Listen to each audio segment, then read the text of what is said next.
Hello Pisces, this is Hula Juan and this is your 2024 forecast. So, sisimulan natin sa general forecast, tapos career and money, relationships, and advice cards. So, unahin natin ang general forecast. Bubunot tayo ng cards for career and money. Bubunot din tayo ng relationships. Tapos, 7 na advice cards for 2024. Okay, Pisces? Yung iba sa inyo nagko-comment na gusto daw nilang makita na nag-shuffle ako ng cards. So, ito na yon. The reason why before di ako nag-shuffle ng cards is kasi feeling ko sayang yung oras ko. Sayang yung papanoorin niyo kung full shuffle lang. Pero, since may nagko-comment, susubukan natin yan. Okay? Medyo mabagal kasi ako mag-shuffle ng cards pero subukan kong bilisan para sa inyo. Okay? Okay. Okay, Pisces. Your cards are telling me na your heart, yung loob mo, maganda naman yung intention mo eh. Maganda naman yung intention mo. This is going to 2024. Maganda naman yung intention mo. Pero kasi in 2023, there are things that happened na parang somehow gulat ka. There are things na mga how do you say this? Kumbaga akala mo kasi smooth sailing pero nakalampag ka. Okay? Nakalampag ka. Okay, this may be your own doing. Pwede din na may kinalaman sa ibang tao. And yung mga bagay na yun kasi parang parang siyang bulkan na nabuo tapos sumabog. Ganon. Ayun. So, kayo nang mag-interpret nun. Ang feeling kasi ng 2024 ninyo, guys, there are things or people that you could not let go. Nahirapan kang i-let go yung ibang tao. Pero somehow hindi mo magawa eh kasi I mean hindi mo siya fully ma-accept sa sarili mo kasi yung hindi mo ma-let go yung tao, yung feeling na ayaw mong mag-let go pero wala kang choice. Yun yung feeling nito. But there, something tells me kasi the way that this card is speaking is like it's like ikaw din kasi eh. Ikaw yung may kinalaman ka doon. May kinalaman ka siya sa nangyari. So, hindi mo fully blame sa iba. Yun yung pakiramdam na to. Hindi mo fully mailagay yung ma-pinpoint kung saan ba dapat. Kasi alam mong meron ka ding pagkakamali in the past. In the past kasi, alam mo, you were put in a situation na parang wala kang magawa. Pwede kasi na parang, alam mo minsan yung mga bagay na parang may ginagawa tayo, you're choosing to do things, tapos hindi mo na malayan, andun ka na sa isang lugar or situation na parang hindi mo naman gusto. Okay? So somehow, nagigets kita eh, kung bakit somehow meron kang situations na parang, bakit? May kumbaga, may prosesong nangyari kasi. So in 2024, I see you as somebody na hindi masyadong you're not using the best of your ability. Okay? So, tingnan natin anong pwedeng magawa. Kasi nakakita kita na parang you're just waiting and waiting and waiting. Sa kahit ano to, you're just waiting. Maybe, nagwa-wait ka ng promotion, nagwa-wait ka ng bagong something, nagwa-wait ka na sana i-reach out ka ni ganito ganyan, nagwa-hintay ka ng may tumawag, naghihintay ka ng may something, you know? You're just waiting. Pero kasi, tingnan natin, ano ba yung relationships mo with other people? yung situation mo daw for 2024 is supposed to be a journey or hindi ko alam parang may mga binibigay sa yung situations in 2024 para mahanap mo yung sarili mo and to really get to know yourself and to understand ano ba yung mga importante para sa'yo.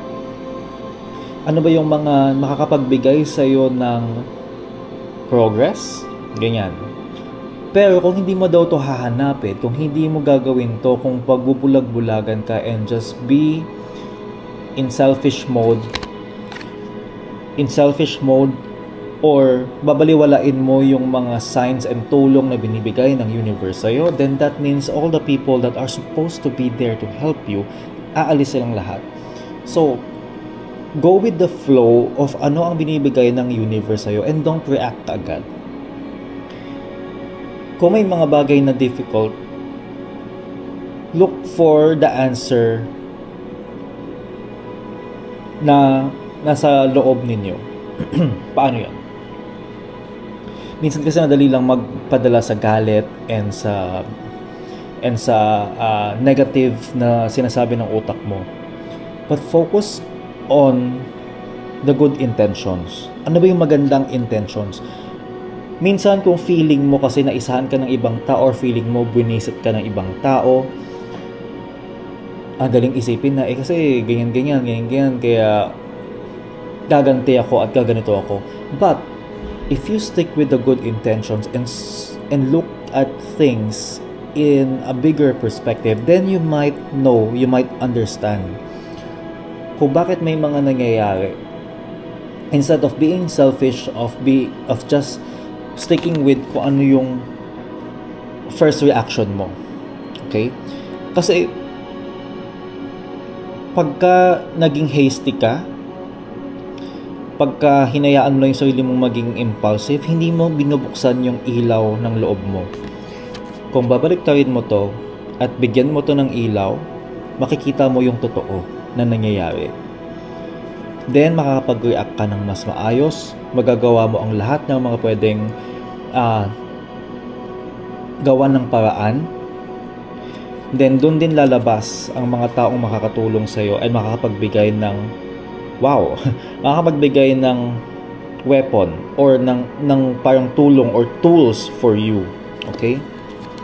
Anong advice ba ang pwede pa? Alam mo, advice na nga yun actually, advice na siya Be truthful and ibibigay sa'yo ng ibang tao yung kailangan mo. Be truthful. Huwag mong lokohin ang sarili mo. What you need to do in 2024 is to really change yourself. Bagawin mo yung sarili mo for the better. Tanggalin mo yung negativity. Kung meron kang alam mo sa sarili mong ugali mo, kasanayan na habits, reactions na hindi nakakabuti talaga, tanggalin mo yun. Kasi ito yung biggest mong obstacle for 2024 is yourself and your negative traits. Pisces. Nasanay ka kasi sa mga situations na hindi nasanay ka sa mga situations na hindi naman dapat ganun yung ginagawa, pero ginagawa mo na siya. Kumbaga nasanay ka sa isang negative aspect of you and yun yung continuously ginagawa mo. Ang nakakatawa siya, pero it's something that can really improve yourself for 2024. And it doesn't matter kung kailan mo to gagawin sa 2024. It doesn't matter kung January 1 ba yan. But when you do it, when you actually change yourself for the better, kung ano man yung negative aspects mo na alam mo, things are going to be so good for you. Ang tanong lang dyan is when in 2024. Kung magagawa mo yon, the moment na magawa mo yon, and you change things up,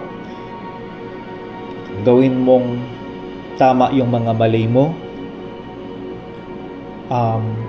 treat people better than you did before, ano pa ba? yung mga alam mong capabilities na alam mo na parang iniisip mo sa sarili mong hindi mo kaya, kung papalitan mo yung belief mo, then you can be that person that is way bigger than you were before. Kasi na-master mo na yung mga bagay na sobrang ang hirap sa'yo palitan. So, kung magagawa mo yun, there is peace, there is love, there is this feeling na and realizations na I can do things better. I can be a master of myself, and hindi ako kapadala sa emotional side ko ng kung anong mga something. Yung iba din kasi pwedeng you're not forgiving yourself in the past. So, when you start to improve, lahat sumusunod for 2024. Okay? So, kuha na tayo ng cards for career and money. Kung nakatulong sa inyo ang reading, please mag-subscribe, hit the like button and share. Maliit na bagay lang po to support my channel para blessings lang din na umikot sa buhay natin. And okay, ang dumadating pa sa akin guys, may additional information is the more that you are reacting negatively, violently sa mga nangyayari sa inyo, the more na bumabalik lang sa inyo yung mga yon is para siyang umiikot. So, let's see no, kung ano pa yung meron. Ang weird nun, but may dumadating na ganun. Okay. Money. Ayan, ito yung hinihintay kong okay. Kaya, nakakatawa. Okay, this is the first time na gumagawa ko ng video na merong message na dumating tapos nag-reflect yung card na pumasok sa isip ko. Lumabas siya. Okay? Pisces. Somehow kasi you have this tendency to be very kuripot. Pagdating sa oras mo, sa anong meron mo, kahit ano pa yan. Pera ba yan or what? Kung may kuripot factor may iniisip, pwedeng binibigay mo, pwedeng ginagawa mo, pero nasa isip mo nanghihinayang ka or ayaw mong maging kumbaga hindi ganun kaluwag sa'yo, hindi ganun medyo may labag sa loob mo yung sharing. Somehow kasi hindi in the past you nasanay ka na sa mga bagay na hindi dapat. I don't know what are these negative things na parang nakasanayan mo in the past, but there are really these things. And somehow nakikita ko pagdating sa career mo, hindi siya nagiging healthy yung relationships with the people that you work with or the people that are supposed to help you. Hindi siya nagiging kumbaga yung relationships, ang labo no, career to pero yung relationships mo with the people that you're supposed to work with pagdating sa pera, hindi siya okay. So tingnan natin bakit. Tingnan natin ano yung mga pwede mong maging solution dyan, no? Ang advice kasi sa'yo for 2024 is wag mong gamitin yung damdamin mo. I don't know why this keeps coming up. Yung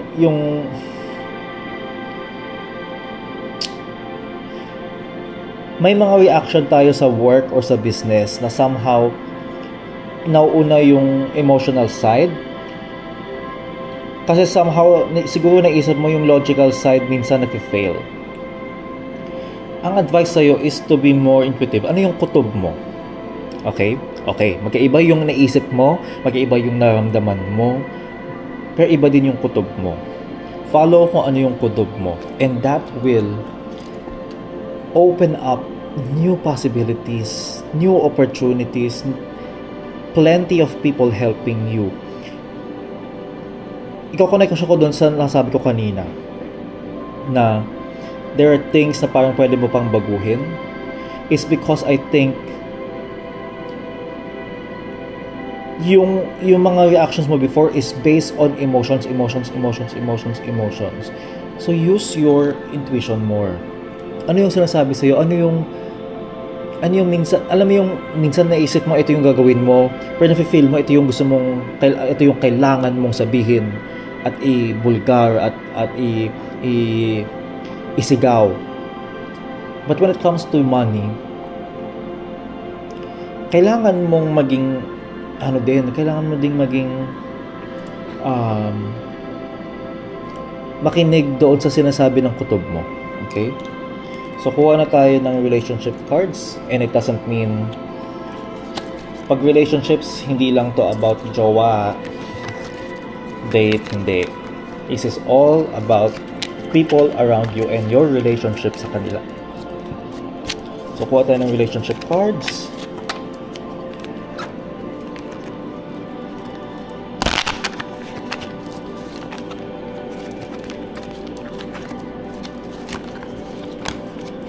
Relationship cards.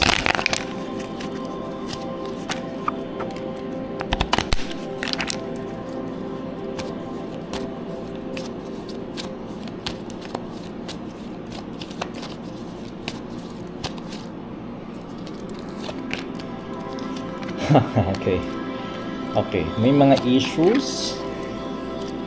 Okay. All right. Okay, Pisces. Pagdating sa relationships mo, there are things na battle. Hindi ko alam kung battle mo to sa sarili mo or your battle with other people. If I look at this card, and tinitignan ko na ikaw yung nasa gitna, the way I'm looking at this is that other people, it seems like to me na they are defending themselves, or they are just, pang alam mo yung pagkataas kasi ng sticks nila, it just looks like binablock nila yung stick mo. Kumbaga wala namang naka-toward sa'yo pero ikaw yung may nakaganon papunta sa iba. So what it feels like to me is yung nangyayari sa'yo, mostly sa relationships mo, pagdating sa family, friends, whoever, jowa, nagre-react lang sila sa ginagawa mo. Okay? In the past kasi may mga pangyayari na natutulog na nagising. Yun nga parang sumabog na something. So siguro may mga bagay na tinatalikuran mo ngayon, you have to face it. Okay? Pagdating kasi sa relationships, nakikita ko sa iyo na you are very nag-aalanganin ka paano mo gagamitin yung time mo. Kasi minsan somehow parang feeling mo walang kukuha ng ang tawag dito, parang you have something to give pero you feel like parang walang nang may gusto mong ibigay. Somehow may ano rin to parang siyang tingin mo sa sarili mo and all that. So somehow you have this feeling of lack, okay, when it comes to the people around you. What you need to know, ang advice sa'yo for 2024, Pisces, is that hindi kailangan maging perfect ang lahat. Nagkakamali ang ibang tao na nagkakamali ka din. And hindi laging fair. Because sometimes, may mga hindi siya magiging fair because sa judgment ng mga tao, ng sarili mo at ng ibang tao, may kanya-kanya silang tingin. Pwedeng tingin mo hindi siya fair, sa tingin ng ibang tao fair. Pwedeng sa'yo fair, sa ibang tao hindi. So you have to make peace with the fact na hindi siya laging fair. And if you are able to just be accepting siguro na ganun lang talaga, then yung vulkan hindi na siya sasabog. Kasi may vulkan Kita mo, may mountain. And if you're just being this person na parang it's okay. Maybe kunwari kung sa tingin mo you're feeling bad for other people, wag mo nang galawin yon kasi baka wag mo na siyang, don't do anything much about it kasi minsan baka kailangan nilang ma-experience yon. Kung ikaw din naman naghahanap ka ng justice for yourself, baka kasi kailangan mong pagdaanan yon, yung ganon. So the more kasi na parang nakikita ko kasi na the more that people are doing things, the more na parang lumalaki yung issue. Okay? Kasi yung Mayon volcano gusto niyang So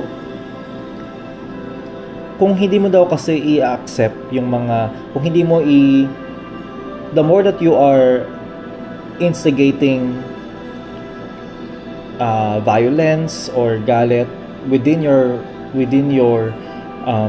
relationships, hindi dumadating yung abundance mo sa buhay when it comes to people na makakatulong sa iyo, people na magbibigay sa iyo ng more resources and ng opportunities. Actually, alam mo, nagsasama yung career and relationships dito.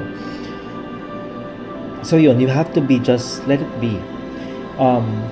Tayo na siguro makakalam nun, no? I'm just nilalabas ko yung mga kailangan lumabas dito kasi I feel like I need to explain yung mga nangyayari sa nakikita kong sa cards. Kasi first time ko magkaroon ng ganong yung nagkaroon ng message tapos lumabas yung card na naisip ko. Nakakatuwa siya. So, okay. Bumunod na tayo ng 7 advice cards. Kuha tayo ng 7 advice cards.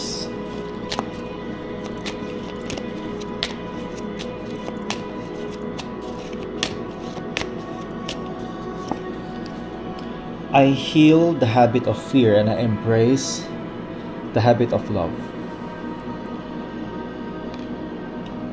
So more of, kung may mga takot ka kasi to, let's say, face your fears or face kung ano yung mga tingin mong pagkukulang mo, ganyan, and instead see yourself as this person who is, you're here because you need to learn and just love yourself from being that imperfect you, because lahat naman tayo ganun. Okay? Freedom. I possess the power and the free will to create my own happiness. Yung true happiness, makukuha mo yan sa freedom.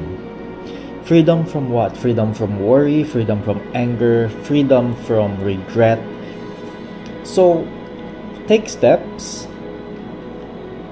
na magawa mo yung happiness na yun without all those limitations of negative energies ng fear, regret, anger. Okay? Pwede din negative intentions, ill intentions. Okay. Nauhulog lahat ng cards. Siguro dami mong kailangang advice. Ba't nauhulog lahat ng cards? Take a break. A life's work is not another season. Get off the treadmill. Masyado ka kasing nagmamadali and masyado kang hasty. Okay? So somehow take a break. Okay lang naman na you feel that urgency, pero take a break din.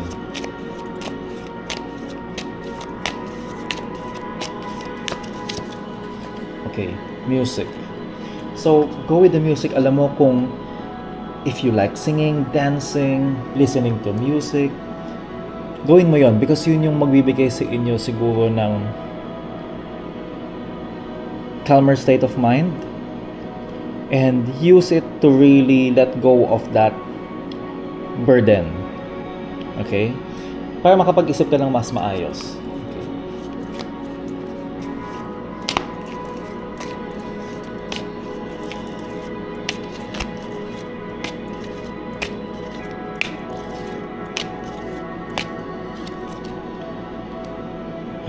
Okay. Sometimes, you can look up to your people na umalis na. Ask for support, ask for forgiveness, and seek comfort. Minsan kasi baka may message sila, may gusto silang sabihin, may advice sila sa panaginip mo. Listen to it, okay?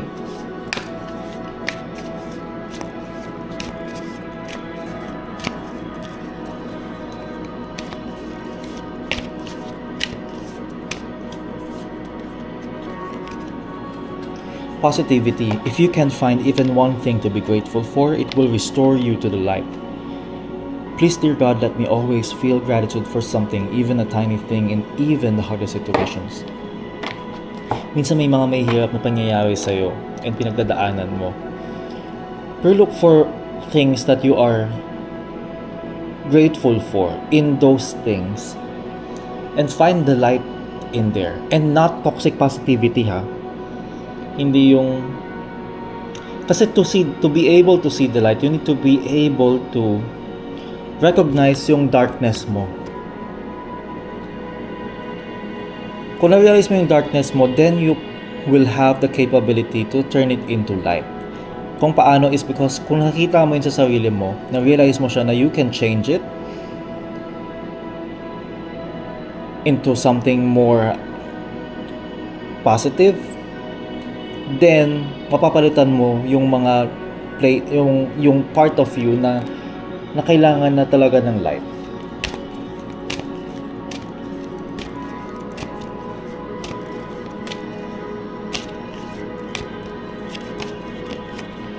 Focus on your priorities. Where you put your focus is where you receive your outcome. Your priorities are calling to you, which may produce a feeling of anxiety unless you give them time and attention they and you deserve.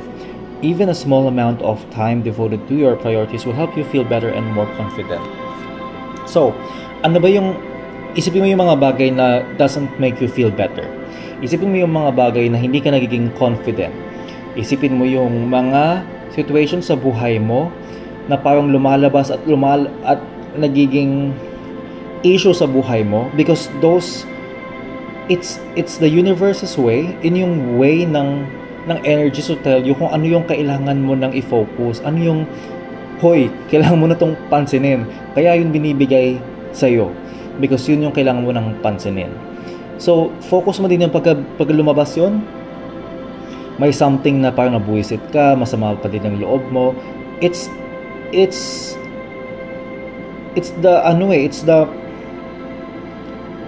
like an urge na sinasabi sa yung gawin mo na to, harapin mo na to, so that you feel better and confident.